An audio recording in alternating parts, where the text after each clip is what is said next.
Salut mes petits bushings, j'espère que ça roule. Et je sais que certains pas assez, donc il va falloir y remédier.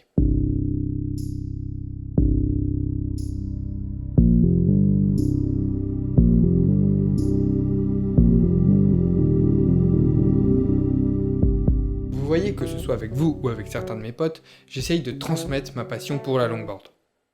Je pense que vous avez remarqué. Alors certes, quand on arrive à mettre quelqu'un sur sa board et que cette personne kiffe à tel point de vouloir s'y mettre à son tour, c'est une bonne satisfaction. Mais parfois, on a envie d'aller un petit peu plus loin. J'aime bien me balader, hein, mais faire du dancing, ou encore mieux, du freeride, ça c'est vraiment un kiff.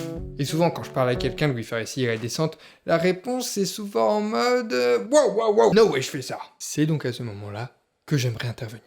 Alors reprenons, le freeride et le downhill, ça consiste grosso modo à être sur une pente et à prendre un peu de vitesse, soit pour slider, soit pour en prendre encore plus. Et oui, c'est considéré comme un sport extrême, mais quand on voit quelqu'un faire ça, on comprend pourquoi.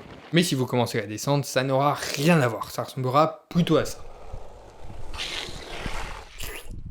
Un chouïa moins extrême, oui. Pourtant, en soi, c'est la même chose, juste pas au même niveau. Et justement, c'est là où je veux en venir. La descente, c'est dangereux en fonction de vous.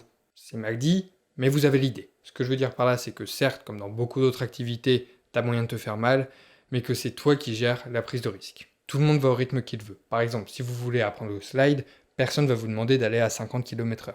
Enfin, évidemment, il vous faut un minimum de vitesse, oui, donc si vous voulez être à l'aise avec la vitesse, vous pouvez déjà apprendre à freiner en drop foot, même en commençant tout simplement sur un plat à 2 km/h, puis aller de plus en plus vite, etc.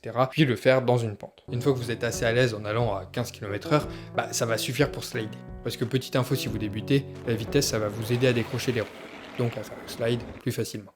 Et même une fois que vous savez slider, vous prenez les risques que vous voulez. Si vous n'êtes pas chaud pour faire une descente complète, surtout si c'est la première fois, vous pouvez slider ou drop foot autant de fois que vous voulez. Je dis pas que vous devez prendre zéro risque, je veux juste bien que vous compreniez que vous pouvez aller à la vitesse que vous voulez. Donc il n'y a pas de je veux pas faire de freeride parce que c'est risqué. C'est juste que si vous voulez progresser, il faudra sortir un minimum de votre zone de confort.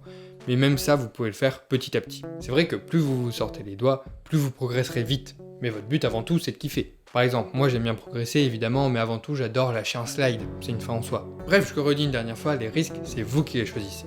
Et justement, si vous avez peur de vous faire une pizza, faites-vous un kebab. Non, une pizza c'est ça.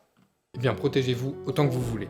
En dehors des protections obligatoires, donc casque et gants, vous pouvez mettre ce que vous voulez, donc genouillère, coudière, dorsale, crash-pad. Mais bref, si vous êtes bien protégé et que vous avez un minimum après à tomber, pour vous faire mal à 20 km/h, faut le vouloir. Donc ne vous retenez pas d'apprendre le freeride parce que vous avez peur de vous faire mal.